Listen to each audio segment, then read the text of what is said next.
Nous terminons par le travail des femmes domestiques au Sénégal qui est marqué par des conditions précaires et des tensions persistantes entre employeurs et employés malgré l'intervention des agences de placement. Cette profession peu valorisée et souvent ignorée par les organisations chargées de défendre les droits des travailleurs fait face à de nombreux défis, nous dit Mahmoud Afé dans ce reportage.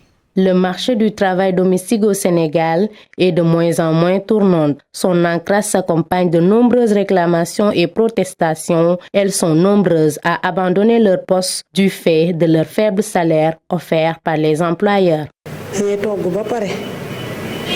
Tu fais la cuisine et tout le travail en mettant tout à leur disposition. Mais ensuite, ils te servent à part en te demandant de manger dans la cuisine pendant que monte pour manger en famille, alors que c'est toi qui as tout préparé. Nombreuses parmi elles travaillent près de 12 heures par jour, sans repos ni congé. Cette précarité du contrat de travail plonge les relations entre employeurs et employés dans une certaine crise. Parfois, elles nous traitent de voleuses, alors que ce n'est pas le cas. Même si tu fais tomber un vase et qu'il se casse, elles te demandent de le payer. Si leur mission est de se charger des tâches ménagères, elles sont souvent accusées de vol, subissent des atoussements et contraintes à garder le silence. À la limite, elles sont considérées comme des esclaves aux yeux de leur patron. Une dame m'a envoyé un message. Elle m'a fait comprendre que son patron l'avait droguée pour abuser d'elle, mais il n'y avait pas eu gain de cause.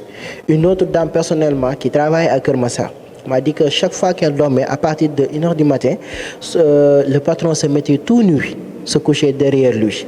Mais quand elle m'en a parlé, j'ai demandé des conseils à notre responsable, à la présidente du comité de femmes. Je lui ai posé une question.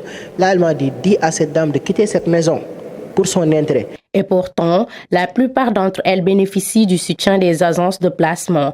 Leur mission consiste à mettre des domestiques en relation avec des employeurs. C'est dans le social que nous œuvrons. Plus précisément, ces personnes-là sont victimes de maltraitance, elles n'ont pas été payées, leur patron, tous ces genres de choses-là, nous les rencontrons, nous les défendons.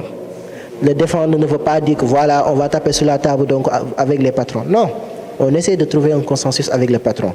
S'il n'y a pas un consensus qui est trouvé, là, nous rédigeons la plainte, nous l'amenons à l'inspection du travail et ces derniers feront le travail de l'amener au tribunal. Le travail domestique se déroule dans des conditions précaires manifestes. On y voit souvent l'effet de la reproduction familiale. Elles ont beaucoup de mal à se détacher de la forme traditionnelle d'exercice et leur rémunération reste toujours à désirer.